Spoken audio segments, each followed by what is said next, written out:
जय सिया राम। मैं आचार्य राजेश श्री राम जन्मभूमि अयोध्या से।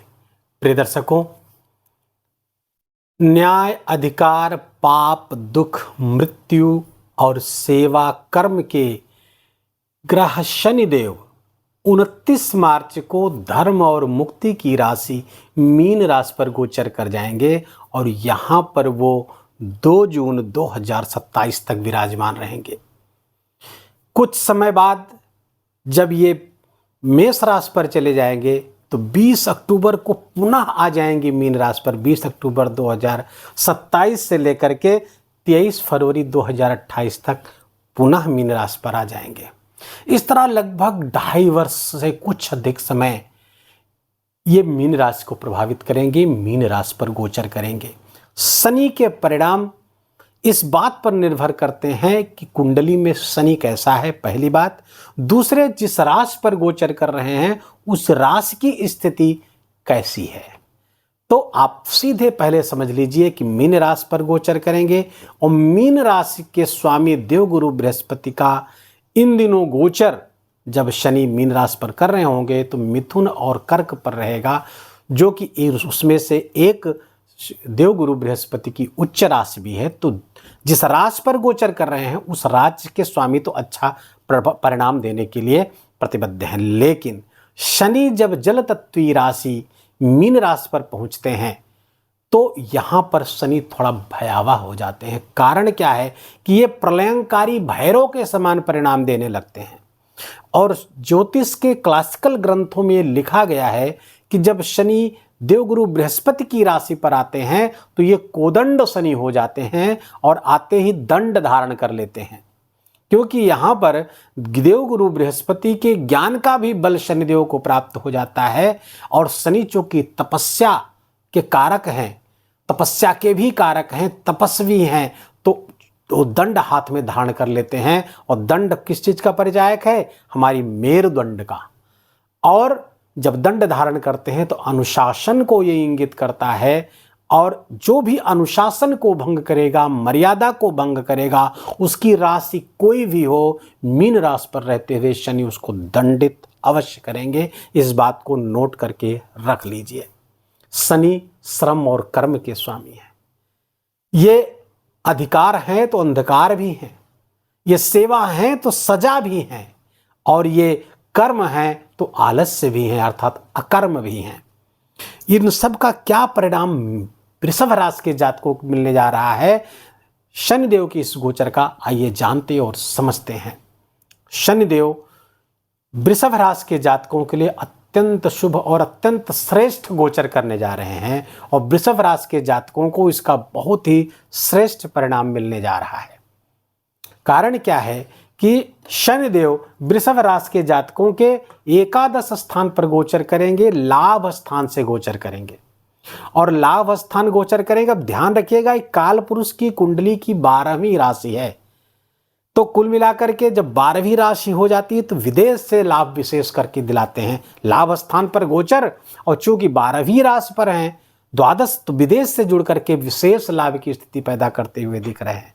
एकादश स्थान पर शनि का गोचर आपके लिए अत्यंत श्रेष्ठ होगा, आपकी इनकम को बढ़ाने वाला होगा, आपके इनकम के स्रोतों को, इनकम के सोर्सेस को एक्सपेंड करेगा। इंप्रूवमेंट और इंक्रीमेंट आपको यहाँ जरूर प्राप्त कराएंगे शनिदेव, क्योंकि ये शनिदेव एकादश स्थान पर उपचय स्थान है, यहाँ पर अत्यंत प्रसन्न रहते हैं और इस सब का आपका लाभ होगा। और जिस राशि पर गोचर कर रहे हैं आपके लिए उनका भी, चूंकि धन भाव पर गोचर होगा देवगुरु बृहस्पति का आने वाले दिनों में, और उसके बाद अगले वर्ष 2026 में आपके पराक्रम स्थान पर उच्च के होकर गोचर करेंगे। तो ये दोनों गोचर बृहस्पति का बहुत अच्छा है और शनिदेव उन्हीं की राशि पर रहेंगे।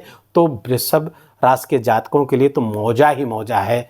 शनि जहाँ सबको आक्रांत कर रहे हैं, भय दे रहे हैं, तो वहीं आपके लिए अत्यंत फायदेमंद हो रहे हैं। लेकिन किसी अनजाने भय से आप बच नहीं सकते। अनजाना भय मन को सताता रहने वाला है। और यहाँ पर चूंकि मन और कल्पना की राशि है मीन राशि, वहां पर शनि आएंगे तो जो लोग हवाई किले बनाते हैं, केवल कल्पना करते हैं, कर्म नहीं करते हैं, उनके लिए बुरी खबर है, वो चाहे जिस भी राशि के हों। लेकिन यदि आप कर्म करते हैं, परिश्रम करते हैं, पुरुषार्थ करते हैं और आप वृषभ राशि के जातक भी हैं, तो आप फर्श से अर्श तक की यात्रा करने के लिए एकदम तैयार रहिए। बहुत ही जबरदस्त परिणाम शनिदेव आपको देने जा रहे हैं। शनिदेव का ये यहाँ पर गोचर करना, मैन्युफैक्चरिंग सेक्टर से जो लोग जुड़े हुए हैं, रियल इस्टेट से जुड़े हुए हैं, प्रॉपर्टी का काम करते हैं, माइनिंग का काम करते हैं, इन सब के लिए अत्यंत श्रेष्ठ होने जा रहा है। जबरदस्त यहाँ पर परिणाम देंगे। शनिदेव उन ऐसे भी लाभ कराएंगे जिसके बारे में आपने सोचा नहीं है, जिसके बारे में आपने कल्पना नहीं की है, वहाँ से भी लाभ आपको कराते हुए दिख रहे हैं। लेकिन थोड़ा सा धन का, चूंकि भी व्यय का भाव है, 12वीं राशि व्यय की राशि है कालपुरुष की कुंडली में, तो खर्चे भी बड़े चढ़े रहेंगे। खर्चों पर थोड़ा नियंत्रण करने की आवश्यकता रहेगी। लिक्विडिटी की कमी चूंकि पूरे वैश्विक स्तर पर होने जा रही है, तो उससे आप भी अछूते नहीं रहेंगे। धन की कमी पर पूरे वैश्विक स्तर पर होगी आने वाले 2 वर्षों में। जब तक शनि मीन राशि पर हैं, समस्याएं तो बढ़ाएंगे, तो वैश्विक स्तर पर कोई समस्या आएगी तो आप उससे बच कहाँ पाएंगे। तो सावधान तो रहना ही होगा, धन को सेव करके रखना होगा, अत्यधिक व्यय से आपको बचना होगा। 2025-26 मुश्किलों भरा समय है सबके लिए। तो जो कुछ भी मास में कोई चीज़, मास ट्रेंड में कोई चीज़ घटती है, तो व्यक्ति बच नहीं सकता, इंडिविजुअलिटी बच नहीं सकती है। तो थोड़ा सा वहाँ पर सावधान रहने की जरूरत है। अगर व्यक्तिगत रूप की बात की जाए वृषभ राशि के जातकों के लिए, तो बहुत ही मामलों में ये श्रेष्ठ होने जा रही है। चूंकि यहाँ पर बैठ कर के इस चीज़ को विस्तार दे रहे हैं, हायर एजुकेशन के लिए अच्छा है, विदेश यात्रा के लिए बहुत समय अच्छा है, चूंकि इनकम के सोर्सेज को बढ़ाने वाले हैं और इच्छा पूर्ति कराने वाले हैं। जो भी आपकी डिज़ायर्स थी, और शनि के कारण आपकी डिज़ायर्स पूरी नहीं हो रही थी, क्योंकि शनि अभी तक आपके 10वें स्थान से गोचर कर रहे थे, तो जो कामों में अड़चने आ रही थी, बनते बनते काम बिगड़ रहे थे, जो आपने पिछले दिनों काम किया है, वो सारे काम अब लाभ की स्थिति में जा रहे हैं, अर्थात लाभ आपको होने जा रहा है। सारे पिछले कर्मों का लाभ आपको प्राप्त होता हुआ दिख रहा है, पिछले दिनों के जो कर्म हैं। शनि की दृष्टि यहाँ राशि पर आएगी, आपकी तीसरी दृष्टि। तो राशि पर शनि की दृष्टि वहम पैदा करती है, भ्रम पैदा करती है। थोड़ा सा चिंतन करने की आवश्यकता होती है, माइंड में क्लैरिटी बनाए रखने की आवश्यकता है, क्योंकि माइंड की क्लैरिटी को ही वो थोड़ा सा वहाँ पर ध्वस्त करते हैं, एक फॉग, मेंटल फॉग क्रिएट करते हैं। इससे थोड़ा सा आपको सावधान रहने की आवश्यकता है। यद्यपि एकादश से देखेंगे लाभ तो कराएंगे, लेकिन थोड़ा सा हेल्थ का भी आपको अपने ध्यान रखना होगा, स्वास्थ्य का ध्यान रखना होगा। रियल इस्टेट, मैन्युफैक्चरिंग, तेल, लोहा, mining, hardware, tour and travels, इन सब से जो लोग जुड़े हुए हैं, जबरदस्त लाभ उनको प्राप्त होने जा रहा है। शनि की जो 7वीं दृष्टि है वो आपके 5वें स्थान पड़ रही है। संतान के करियर का लाभ कराने जा रहे हैं। संतान से संबंधित अच्छे समाचार आपको प्राप्त होंगे। और जिन लोगों को संतान नहीं है, तो एक पुत्र देने के लिए शनि प्रतिबद्ध होता है, और आपकी कुंडली में भी ऐसे योग चल रहे हैं, दशा महादशा, तो फिर शनि देव संतान का सुख आपको कराते हुए दिख रहे हैं। संतान का लाभ भी इन 2.5 वर्षों में आपको प्राप्त होगा, बशर्ते कि कुंडली में ऐसे योग बने हुए हो। तो शनिदेव की जो 10वीं दृष्टि है आपके 8वें स्थान पर पड़ रही है। 8वां स्थान गुप्त शत्रु, गुप्त रोग आदि का है, तो वहाँ से गुप्त शत्रु, गुप्त रोग दोनों को यहाँ पर समाप्त करेंगे। और ये दृष्टि आपके लिए लाभ होगी, मेहनत का लाभ आपको प्राप्त होगा। और यहाँ पर गुप्त शत्रुओं से पर आपको ओवरकम करा देंगे, लेकिन सावधान रहना होगा। गुप्त रोग और गुप्त शत्रु से सावधान रहें।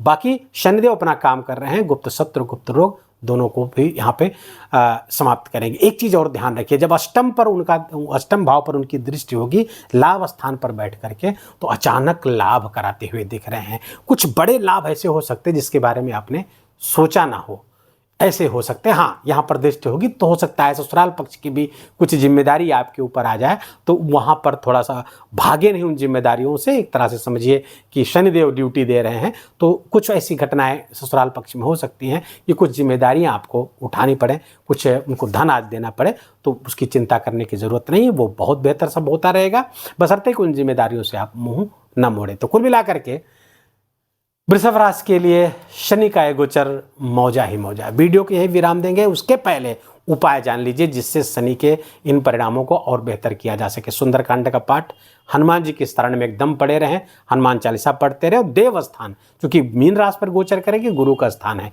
तो गुरु के स्थान पे आप जाते रहें, उनकी तीर्थ में, गुरु के स्थान पे, मंदिर की, विष्णु स्थान की यात्रा करते रहेंगे तो ये शनि और भी बेहतर परिणाम आपके लिए लेकर आएंगे। और किसी उपाय की ज़रूरत नहीं है आपको। हाँ, हो सके तो साप्त की रुद्राक्ष का 32 दानों का एक माला गले में धारण कर लीजिए, इससे आपके धनों में अभूतपूर्व वृद्धि होगी। वीडियो कहीं विराम देंगे। वीडियो अच्छा लगा हो, आपके काम का लगा हो, मेरा बोलना आपका सुनना दोनों सार्थक हुआ तो कृपा करके वीडियो को लाइक करिएगा, अपनों के साथ शेयर करके उनको भी इसका लाभ दीजिए, और कमेंट में जाकर जय सिया राम लिखना बिल्कुल भी मत भूलिएगा।